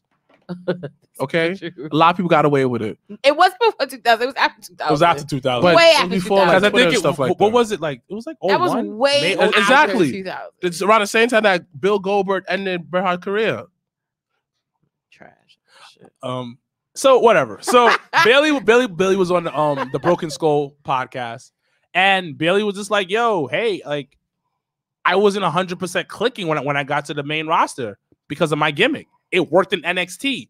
So going back to Bobby Roode, I love what I'm seeing right now because this is more him. It gives me Beer Money vibes, which is something that he did. If anybody knows, he did that like And with TNA. in with, TNA. James Storm. Mhm. James Storm was supposed to be signed, but he didn't. But it's just this feels more like him, and I'm so fucking happy he's not wearing that fucking robe. Leather jacket, badass. But then he gets the jean jacket from the collection of Triple H. That's fine. That's Okay. fine. I just want to That acknowledge was TNA on Triple H though. I'm just, you know what? Yes, I was I can, Triple H. yeah, Seen can Triple definitely H. see that. But and then fucking I'm sorry for Apollo Crews to smack the fucking fire Smack them. out of Smack Big them. E. Smack them. It Another made classic me, match. It made me uncomfortable, but then it made me excited at the same time. Like Another I was just like, couple match, oh shit. But no, SmackDown this week was dope. Where they where my man Adam Pearce is now gonna be facing Roman Reigns. Scrappy dog. Yo, so y'all Yo, niggas that shit. are listening, I know we It's try so to stop saying the funny. nigga word, but y'all niggas need to listen up right now. Adam Pearce got a resume. He Exactly. does. Got a quality Exactly. resume. Solid. Y'all don't know nothing. Indie- Like go back and in- watch him versus God. Daniel Bryan. Mhm. He was Go- out here on these streets. Out His here in last the street. match was against Adam Hangman Page. Like watch that Mhm. ROH days. Like go back and just YouTube. Go into a dark rabbit hole of Adam Pearce before you sit here and judge and be confused on why Adam Pearce is going to be wrestling Roman Reigns. It's a storyline, ladies and gentlemen. We're not going to sit here and think now Oh, Adam dang. Pearce. Sorry, Goldberg ended Bret Hart's career at Starrcade 99. Yeah, when he fucking almost killed him. It's the same thing. After Brett, and you know what? It's After one Bret of those said that, times. don't hurt me. No, but it was after Brett signed that big ass $1 million contract with WCW. But he got paid out. He literally signed that a month, maybe two before that match. Nah, listen. And Goldberg took him out. Listen, he needs to get over it. Nah, that's one of those things you can't. Get No, over, you though. can't. You can't get over violated me, that. man. Like You can't- imagine for him, like, Uh-huh. yo, I make sure that you was good. I make sure you was safe. I never disrespected you. Goldberg can't wrestle. What do we not understand? Hold on. No, we understand it. What do we not Don't understand? do that. So speaking of this week in wrestling, Goldberg comes back, right? I don't know why. Goldberg comes I back don't know why. a week before because we've been kind of away. So Goldberg comes back Last week. No, the week before. Goldberg comes Before. back, right? It was Legends Night on Raw. The Legends Night on Raw. Whack. Goldberg is good for two things. He is good for his Jackhammer, no. He's good for his Not even a spear. his Entrance. his entrance. His entrance is top tier. Video game level. Yo, his Video game entrance is fire. I would give him a And little bit his of that. past. That is it. The mystique from the past. Which is not really Mystique, like I told you So last night. No, I told, ladies and gentlemen, I told Sir Wilkins last night. I said the Mystique that everybody was so hooked on and in love with William Goldberg, there is no fucking Mystique. And the WWE Network took that shit completely away when they posted that. What was it? The 24 of Goldberg streak, and they told y'all niggas what I've always known. And any real nigga that listens is the streak was not real. But they said it. They said it mad times. But ask your brother if he knew that before that. They said that they said it on the Goldberg DVD. They said it on the Monday Night Wars. It was an embellished streak. Yeah. No. Like Goldberg said it. Goldberg said it. Goldberg said it on numerous interviews. Everyone know that was embellished. No, hold on. Somebody at this table did not know that. Wait. It was, they said this after the streak. Yes, they did. They said this way after. Years later, yeah. And the thing about it, I'll keep it a buck. I have the Goldberg DVD at home. I've never watched it. It's on the network. It ain't nothing special. I've never watched the Goldberg. I legit, they sent it to me from WWE a while ago because I had bought it. And no, I didn't buy it. Some like whatever. Anyways, I have it at the crib. I've never watched it. Goldberg, like I said, for me is good for two things: that entrance and the streak. Now, the thing about it, I love the network's documentaries. Absolutely. Top 5. I watch them ridiculously. Like I love Kevin Owens' latest one, the day of. Yeah. He's talking about the TLC. Yeah. I love Kevin. I love him even more. Yeah, big fan. But anyways, so I'm watching the Untold, right? Yeah, that's what it was. So I love Untold. So I watched it Untold, and then as a kid, I remember them kept boosting up the numbers every week. So it would be one day on Monday night, let's say January 10th, Nitro, it would be the streak is at 100. Then January 17th, the streak is at 177 or 120 or something. How? So I'm trying to make this logical in my head. So I kept thinking, they just had other matches. Yeah. They had untelevised matches. Some niggas wrestle twice a week. But listen, Nitro and Thunder. But listen. Nitro and Thunder. As a kid, that is it, guys. We didn't know that. Yes, you did. No, I didn't know that. That's what I'm talking about. Come on. I didn't. I didn't know about no house shows. I didn't know about no house shows. No, think about it. I was thinking about house shows. I think on WWF side, because that was actually the very first. I think outside of Survivor Series 02 that I absolutely love, and that was my first pay-per-view. I've been to a house show at the Garden when I was a kid. I didn't know this. We didn't know this. So, but regardless of the fact, there's no way you can. This man was wrestling 20 times again as an adult. We're questioning it. Yes, we're questioning it. As a child, and one of my favorite subjects was fucking math. That just didn't make sense. But quick question: do you know about house shows like? What you love until you know about wrestling? Do you know back then? Yeah, that was my. I went to a house show. WWF. It was Austin. Rock was there. But have you ever went to WCW house show? Because they didn't have those up here. Did you know that? Yes, they on Nitro. They would tell you like, oh, we're gonna be in this city. We're gonna be in this city. Oh, next Monday night we're gonna be in this city. They would tell you on the TV show. I didn't know that. And you know what? It's fine. You guys didn't know. Listen, it's just like the mystique of it. Like, but you have to understand. You have to understand. There's only a handful of men and women. There's a handful of wrestlers, I think, of all time that just will always have a mystique to them. And William will probably be one. Like The Rock, he had a hotel. SmackDown Hotel, and he has his own pie. Yeah, Pootie Tang pie. Yeah, Pootie pie. Pootie pie. But the thing is, so when Goldberg coming back, at this point. It's not good. No. And the reason why I say it's not good for Goldberg, because, you have to lose. You have to lose. Because if Goldberg wins, it hurts Drew McIntyre. And it was already bad enough that Drew lost to Roman at Survivor Series. So I was already he can take that. Nah, that to me, it's he can take that. He can take that. That's not a big deal. Survivor Series. Yeah, Survivor Series. But after that, it's been nothing but Steel City. But because they don't like the thing about it's another thing. That roster's not built up. It's thin. Raw's roster doesn't have real competitors to go up against But the thing Drew McIntyre. But the thing is, all right, cool. Because everybody says Keith Lee. And that's he went through everybody right. Honestly speaking, they should have never had that title match. Keith Lee honestly should have run the Rumble and then been able to choose who he wanted to face. That's how I would. Keith Lee's not there yet. But he went through everybody already. Like he fought Seth. Now Seth is out. He fought Bobby. Now Bobby's doing his own thing. He went through everybody who's able to come to work. Agree. So it's not his fault. No one's saying it is. So overall, it's due to bad booking. Like for example. But you can't claim bad booking when you don't have people to book. But let me finish. Bad booking, right? Pandemic, right? And somewhat there's only two things. Because matter of fact, no, he been good, pretty good. The pandemic. It's the best one you could do. Okay, so I will say once again, the restraints of all of us in the world living with the pandemic is understandable. However, like I just said, you cannot claim bad booking when there is no one to book. You can't do that. That's why I changed it. That's why I changed it. You don't have anyone to put into the picture. That's why I changed it. Which goes back to why I still don't fucking understand why Asuka is champion. It got both them titles. And no one's going after the actual biggest title, which is the one that she has. But who's going to go up against it? Exactly. But then again, exactly. In past, during this time during the Royal Rumble, they don't set up butts so much because they don't because their focus is the Rumble. And during this time Royal Rumble, you do experimental stuff with opponents. But the thing is, they need to. Why the hell? Strong. Right, but why the hell do you see Hart Harley versus Brock Lesnar? Why? Wait, who? Hart Harley versus Brock Lesnar.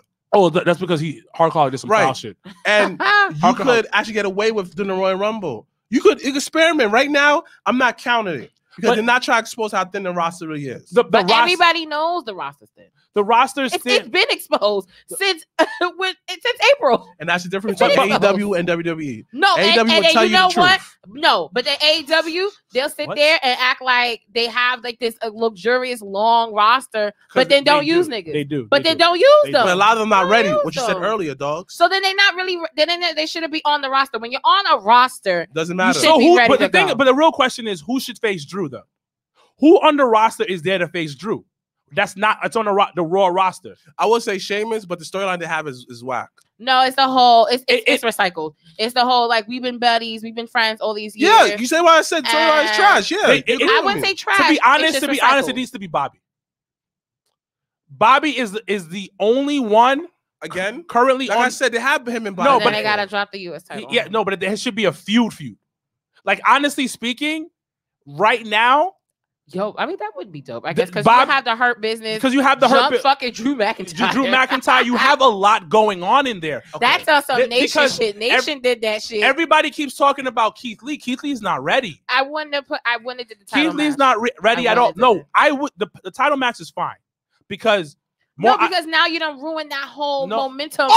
Happening. Happening. No, it doesn't. It doesn't matter. So, question: would it have been? Let's say if they would have, what would have been better, seeing it on Raw or seeing it at WrestleMania? Either way, nobody's going to be there. I'm asking a question. What would have been better in terms of presentation? As of right now? Presentation. Would you have rather have seen Keith Lee versus Drew on a Raw or would you have rather seen it at WrestleMania? I would put on a Raw. I'm going to tell you why. Because him losing at WrestleMania does nothing for him. But who said he would lose? But he has to lose because he's not ready he's not ready yet. And you want to hear the whole fans complaining about just like Triple H did to Booker T. No. Oh, that's well, you niggas say so. No, it's true though. But it's because Keith is not ready. And guess what? That match. Well, you have to understand. That match is the big boy match. I'm not sitting here saying I did not enjoy the match. I'm not sitting here saying that the match was bad or any of that. All I asked, face value, was would you have rather seen? I'd rather him on Raw, or would you have rather seen it? It's building him up. It's building him up. The presentation is always going to look better on WrestleMania. But the thing about it, though, but I'm saying, would they have not been able to build it up going to WrestleMania? But hold on, he loses at WrestleMania because he has to lose because Who says he would? Drew is the bigger star. And Drew's the bigger. Drew is stale as fuck. So Drew's a bigger star than Keith Lee. So Keith Lee's a bigger star than Drew? No, I'm not saying it's not about stardom though, but I'm just saying if we're gonna keep a title on a person where you're not invested in, why keep the title on them? That's the only reason why they would probably throw the fucking title at William, because niggas are not invested in Drew. They are invested in Drew. They are. You're not invested in Drew. Yeah. Everybody's invested in Drew. Like, I want to know, those are watching on the live feed, are you invested in Drew McIntyre as WWE champion right now? And everybody who's watching it on YouTube, I want to write in the comments SoundCloud, put a comment below. In the comments below, or write on our Facebook group, Java Tears Podcast Network. But I want to know, are you invested as a fan? Are you invested in Drew McIntyre as your champion? You're not. I'm okay. That is very clear. You're not. And I'm you're not. And I'm not denying that shit at all. It's okay that you're not invested in him. To me, it's crazy how I am way more. Y'all know I ain't a Roman fan. I am way more invested in Roman Reigns. But again, Roman is McIntyre. bodying it with Paul Heyman. Of course, everybody's invested into that. Drew McIntyre is the problem is y'all motherfuckers don't like good people. No, y'all don't. Y'all don't like good people. I love good people. No, you do not. Y'all listen. And y'all characters in wrestling, y'all don't. When it comes to, I love good hold people. on. When it comes to characters in wrestling, let's just be honest. Wrestling fans love to be abused and disrespected. Oh, but when I talked about abuse earlier in the episode, I got shunned for it. Okay, we talk about. We're not talking about that. Yes. You need to relax, please. I'm just going to say that. Y'all don't like people that are nice. That's not true. Yo. Oh God. Wait, so who do you like that's nice? Drew McIntyre. No. Like Roman. You pay respect to the legends. Yo. And the same respect they put on legends, that nigga got pushed by a legend. Well, because Goldberg is a dick. Because Goldberg's a dick. Goldberg's a pure. My son Drew, his man's got fired. Say, yo, boy, one more payout, dogs. Yo, do you understand how funny one more payout? So he put on his man for the 3M. His man who put him on 3MD. So he put him back on TV. So we're gonna come on, dogs. That payout. We're saying that William Goldberg is going into this as the heel. Yes, no one likes him. Nobody. No. Roman, listen, Goldberg. I'm just asking. Goldberg is from the old era, and that old era it's about myself. Exactly. It is about me. It is about nobody else. Goldberg is a fucking dick. And that is the reason. Hold on. The reason why he got the title from The Fiend was because his bitch ass was just like, my son can't see me lose to a monster. The kids aren't gonna like that. Exactly. Shut the fuck up. Kids are gonna love it. And what are you talking Goldberg about? came from the WCW era where everybody was for themselves. Bitch ass nigga. I still like Goldberg, but he's still a bitch. Shout out to Eric. He says, I'm invested in Drew. It's just they don't have major stars to feud with him. That's why Vince added Goldberg to face Drew. Now, whether Drew loses or not is a different story. That is right. My son Jonathan Cal Williams says, Kale. Sorry, Kale. He says, I'm invested in Drew. You know why? How? I want an explanation. Because it's good television. It's good television. The problem is what Eric said. Drew McIntyre. Where is Drew McIntyre's heel? Where is his opponent? He got no Joker. He has no Joker. So if you had to pick someone right now that beat his Joker, who would it be? Bobby Lashley. Yes. Because Bobby Lashley had legions. Like Bobby Lashley, and guess what? They fought an Impact, and Bobby Lashley put him over. Like, they have history together. History. Bobby Lashley is a monster. Yeah. And he comes off as a monster. OD, fucking, I don't know why they keep doing Matt Riddle the way they do it. Because the thing about it, Vince loves big meat motherfuckers. Beefy boys. Beefy boys in the building. Yeah, he loves them. He's protecting y'all better... Shanty said no, he's wild boring. Y'all better not only just that's read the her. Shit. It's a Virgo thing. No, fuck it's that. It's a Virgo thing. Fuck that. She loves drama. Y'all love drama. Nah, keep that same energy. You cannot. The one thing I was like, I'm not gonna read the comments. I'm gonna trust that they're gonna read everybody's comments. She just posted it. That's why. Nah, fuck that. Didn't see it. No, listen. Y'all love drama. I don't love drama. Y'all love son. Virgos. Listen. I don't love drama. Listen. Wrestling fans how I always get attacked for being nasty, a fucking Virgo. Just mean. They just want to be treated nasty. That's why everybody loves Roman, because he's a dick. Nigga, he is out here abusing his cousin on a consistent basis. Still. And everybody eating it up. And that's an example of wrestling of WWE to us. But look abusing us. But hold on. Have we seen Roman's opponents lately? Oh. Have we seen Roman's opponents lately? Dudes that people forgot about. Come on, dude. But the thing about it is the quality of his opponents. Come on. And one of the greatest things I need Kevin and Roman to go at it again for a long time. Yeah. My thing is with Drew. That needs to be it's really what Eric is. It's really what Eric is saying. They don't have somebody to go up against them. Listen, every great superstar has a great opponent. And on SmackDown, that whole 6-man gauntlet, you go any direction. Ray, Sami Zayn, him and Sami Zayn could go at it. Him and Sami Zayn. DB. But they have been. Come on, DB. Shinsuke. DB is come on, the beef that top. Shinsuke had with him, bring him back for the Royal Rumble. No, but they hugged it out. Once you hug somebody, you no. I'm talking about Shinsuke and Roman. Oh, okay. Good feud. It's a good feud right there. But I think that's the route that they're going, because I honestly, when people sit here and be like, "Oh, WWE never listens to fans," people have been saying like, "Yo, what's going on with Nakamura? Like, why is he not around?" Blah blah blah. Nakamura chilling, bro. And Nakamura said it, and ain't nobody mad about that. Chilling. But I do think it gives the opportunity to, if they wanted to build something with Nakamura and Roman, that was the kickstart of it. So and it didn't have to happen immediately for you to understand it. I want to mention something because we mentioned about Shinsuke Nakamura. No, we got to leave soon. So people's like, nah, he's not chilling. He's not chilling. Yes, he is. Oh yeah, he's absolutely chilling. I was reading the Young Bucks book. You read it yet? I didn't get to read it. I gotta get it. So I finished reading it, and one thing that was mentioned in that book was Kenny. And Kenny was like, because they're about to leave New Japan and trying to find out where they're gonna go next for their future. And Kenny was at a point where he was like, yo, I'm done with New Japan because the matches I was doing are taking a toll on my body. That is the same type of feel Shinsuke has, I think, where you're like, yo, I did a bunch of shit, like some legendary shit. Like, if you go to Japan right now, he's still like on some Kobe shit out there. Rest in peace, Kobe. He did big Kirk Angle for the title, though. Yeah. So Nakamura's at a point where it's like, yo, I'm chilling. My body has gone through it. Because what is he? Is he a king of strong style? Yeah. Mm-hmm. I ain't taking no strong style point. You know what strong style is? Yeah. You really hitting a motherfucker. Yeah, really and the thing, you pulling back, but you're getting in. We did strong style Saturdays one time at Hog. Bro, I'm taking a forearm to my fucking chin in a safe way. But I'm still taking a forearm to my chin. Yeah. That's wild. Yeah. Bro, like, it's hard. So, and don't forget, I'm not mad at him. Tours over someone's head onto your neck. Like, they love bringing people's All neck in Japan. That's true. So I agree. What else before we do wrap it up this week? In wrestling. This week in wrestling, yo, to anybody who's not watching Impact, you have no excuse. It's on Twitch. I've been watching it every week since Kenny evaded them.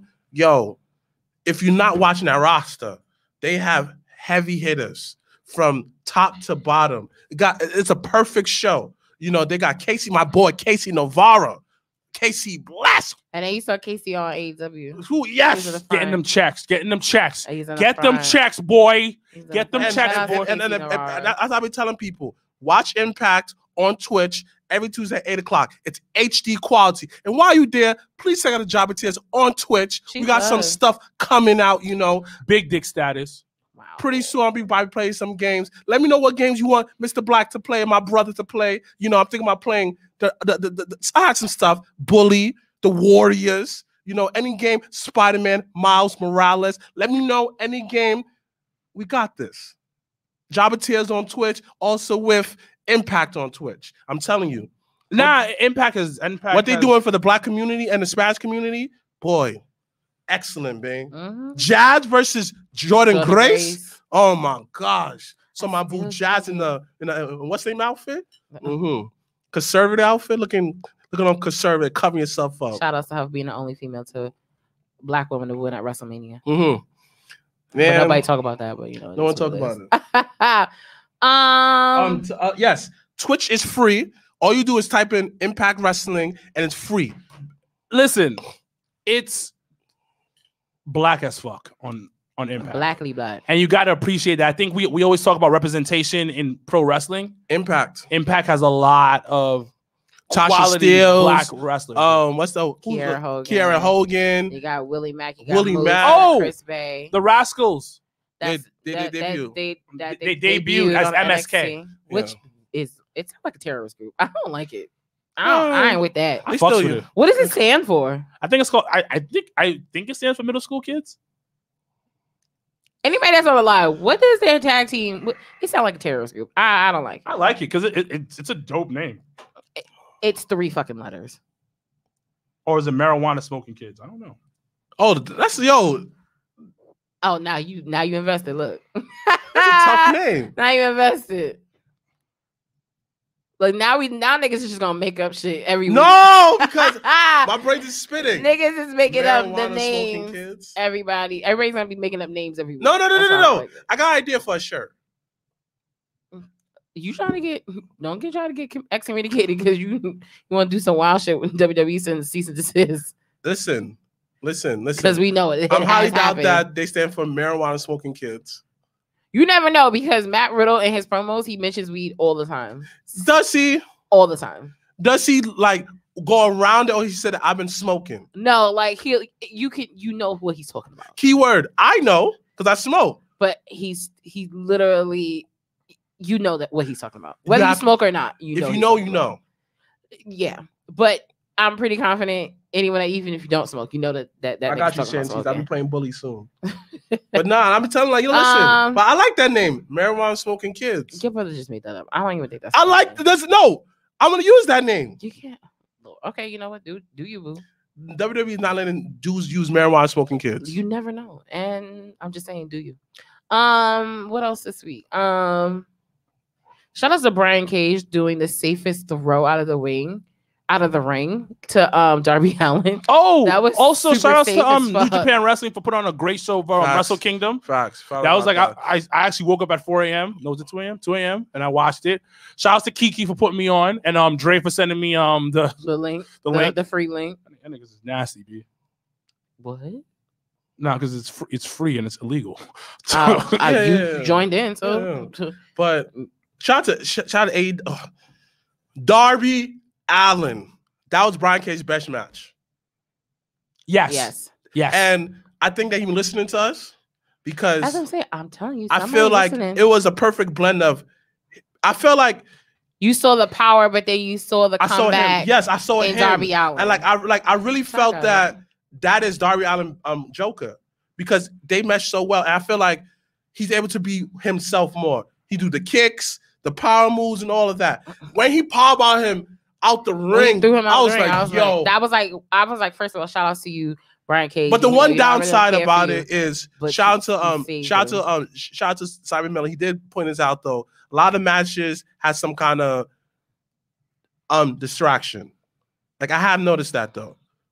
Yes. I have noticed that. Because there's always somebody out side of the ring. Oh, one group that people have to look out for, and guess I'm being biased, the Acclaim. Yo. The who? The Acclaim. Who? The Acclaim. It's Bruce wow, I was about to say Bruce Bowen. Bowens. What's his name? New name now? Oh, what the rap nigga? The rap nigga. I forgot his name. What's his Bowen's new name now?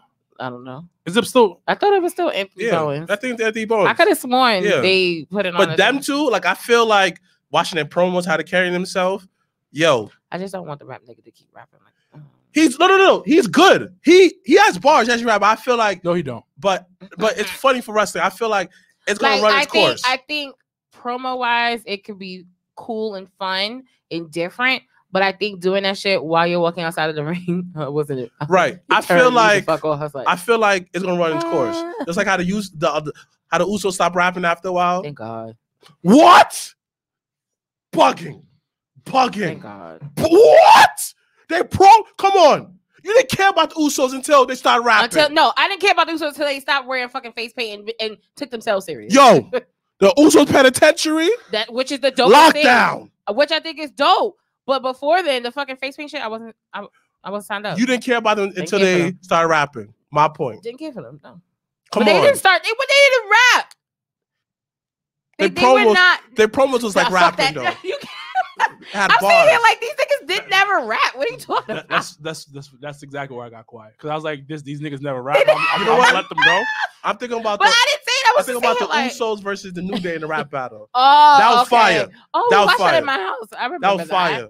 But that's why I was confused. I was saying like, wait, Usos never rapped. What are you talking about? But they had the mic when they came out. They were like, "Yo, welcome to the Uso Penitentiary." Yeah, that's not a rap. That's just a fucking but saying. One thing that I feel like WWE stopped doing and need to do is present their wrestlers as sports athletes. Because I was like, MLW has been doing that. What? MLW has been doing that. Right. For example, I remember playing the old school wrestling games back in the day. Where I had a memory of coming in here. I was like, I remember watching Kurt Angle's entrance and I see different highlights of him. And the music went with it because if you're going to present them like athletes don't come out to just, Tom Brady and just some like generic music. No, it's a mixture of some kind of hip hop, whatever music you're into, and you see highlights of what he's doing. I feel like the moment when they start presenting them as athletes, that's when like wrestling kind of went down. Yo, the cover of Sports Illustrated, well, they posted a picture. And this is why wrestling is life. It's James Harden in a Brooklyn Nets jersey, and the title is James Harden has gone full heel. Exactly. I think we'll end it on this one. Yeah, but I just feel like outside of it, wrestling, sports athletes are acting more like wrestlers than wrestlers act like wrestlers. Because WWE needs to present them more as wrestlers. Because I want to see the highlight reel when you come in and why I should do this. I think that's everybody across the board. I don't think that's just a WWE thing. Well, yeah. You know what it is? Because y'all don't like good people. That is the problem. So what does that have to do with presenting them as athletes? The problem is there's a couple of things. This is what it is. Kayfabe is dead. That's hold on. I'm gonna say something after. Wait. Kayfabe is dead. Okay. So if I'm playing a character on TV, most people go up against don't portray that character on social media and whatever they're doing. And then the people that do it do too much, like MJF. Okay. So that's one thing. Number two, motherfuckers do not like good guys. It is so hard to convince somebody to like a good person. Like, I do not understand why y'all can't like good wrestlers that are just a babyface. Like, a babyface has to be a borderline a bad guy. It has to be like a tweener. That's life in general. Yeah, but the thing about it, there comes to a point, like, when you're watching a movie, there's okay to have a good guy. That's why motherfuckers hate Cyclops. Because he's a good guy. You can tell our generation is this is exactly what it is. Niggas don't want to fuck with Cyclops, but want to fuck with Wolverine. Cyclops is a legit good guy, and Wolverine is a dickhead. And all y'all motherfuckers want to love Wolverine. And that is the prime example of wrestling fans. Because y'all don't want to fuck with Cyclops, but y'all want to fuck with Wolverine. But you should be loving Cyclops. I like Cyclops. I mean, but the thing is, though, you do end up liking Cyclops at the end. I agree with you, but the thing after Cyclops does something fucked up. But the thing is, we don't like good people, period. For example, when Steph Curry came into LeBron James, right? People hated him. That's what. But the thing about people in general, that's a fucked up thing. And guess what? LeBron James did everything right. To this day, he's still doing everything right. He has no scandals. He's in his kid's life. He's doing something for the black communities in general. And then he put Cleveland on his back and bring them a championship. But they still hate him. They hate him. But the thing, he tried to go. But the thing about it, he went heel. And LeBron James went heel when he went to Miami. When he went to Miami, it didn't work. But the thing is, his stock went up. Yeah, correct. And that's why I said when you just said, he helped Cleveland win the title, I was like, well, he owed him that. And when Kobe went heel, when Kobe went from 8 to like 24 and embraced some Black Bomber personality, people loved them. Exactly, because people don't like good people. Anyway, people don't like good people. We're going. They don't. You're right. Y'all all need therapy. They don't. Therapy. Like everybody hates Goku, but love Vegeta. I love Vegeta. Exactly. Yeah. Exactly. Y'all hate Cyclops, but love Wolverine. Y'all hate Goku, but love Vegeta.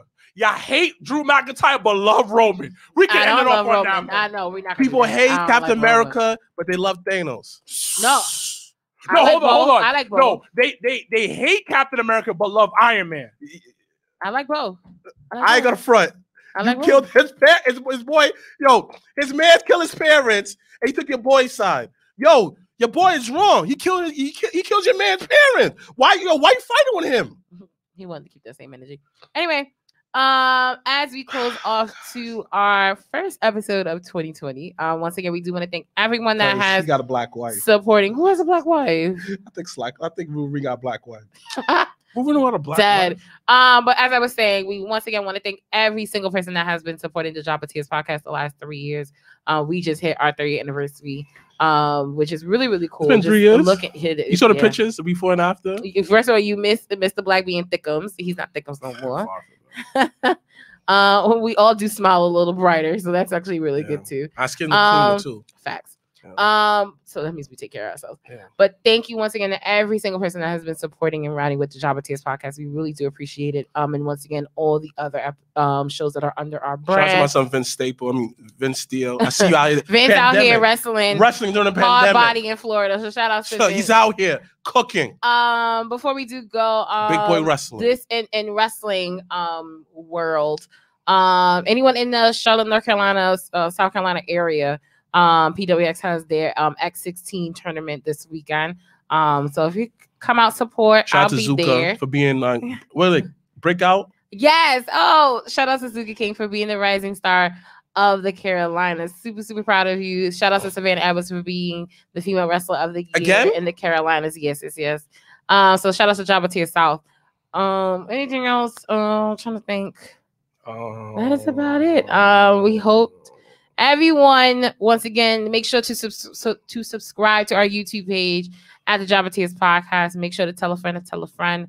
But before you do that, please subscribe, like, comment. It helps with the algorithm to get out to get the show out there. If you bang with us, please do that. And please, man, Job of Tears podcast. You know, if you like certain stuff you wear, please log on to ProWrestlingTees.com, Spring Tea. Please check out our merchandise, and you be a part of the Job of Tears army. Chill.